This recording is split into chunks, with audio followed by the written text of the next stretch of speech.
Hi guys, and welcome to episode 53 of Today is To Do. Now, something a bit different today. Matt Green on YouTube has asked to see the tactic, as many others have as well.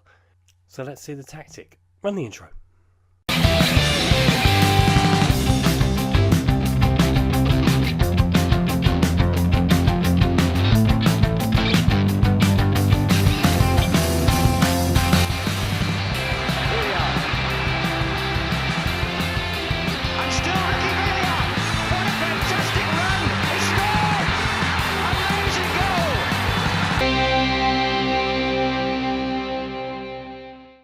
So we start where it begins, with the goalkeeper.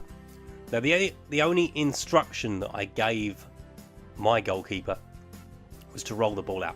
That allows you to get the ball out quickly to either fullback, defender, centre halves, just to get your team going quickly. With the right fullback, the instruction was to cross the ball from deep.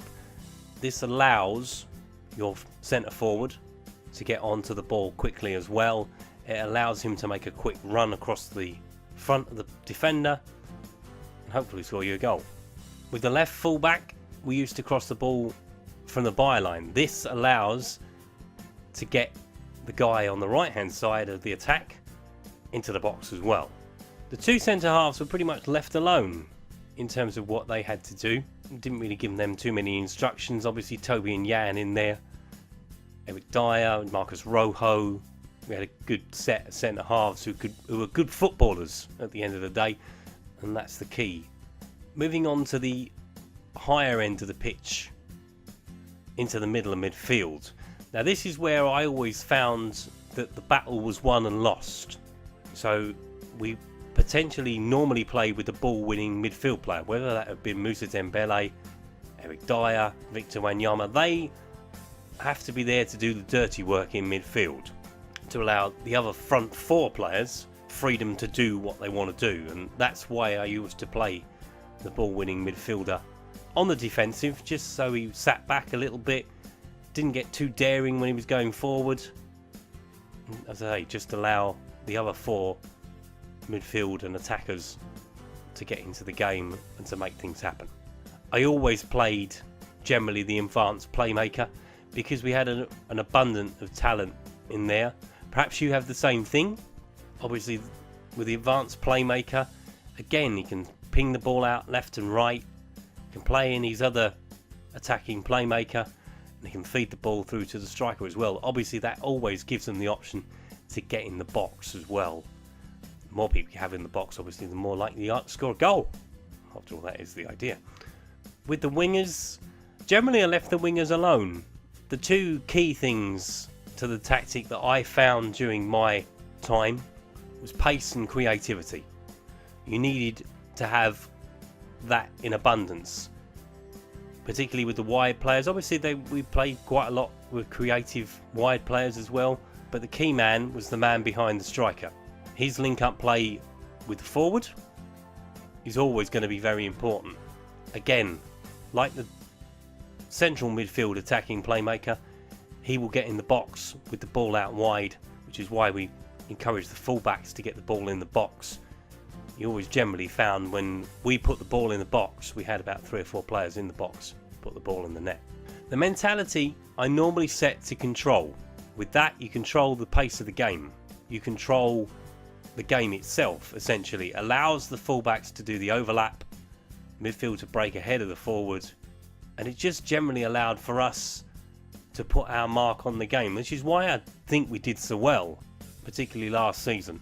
Team instructions. Now, team instructions wasn't something I wholeheartedly believed in until I started using them properly. So there's 5 main ones that we used. Tempo. We used to keep the tempo fairly normal.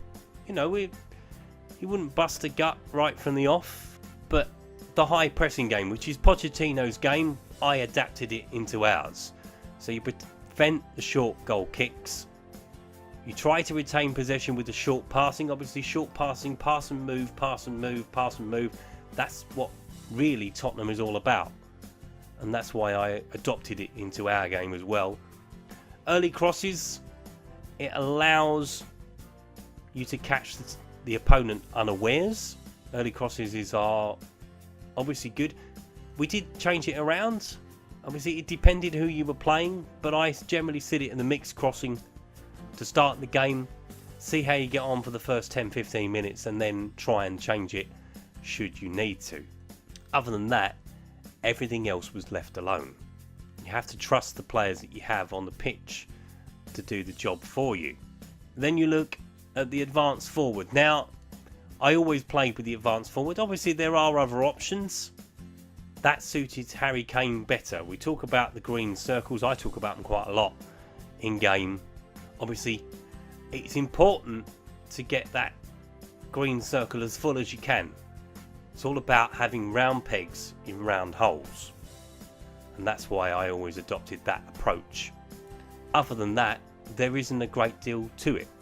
It is a simple tactic. I wouldn't say it was wholly difficult to employ this.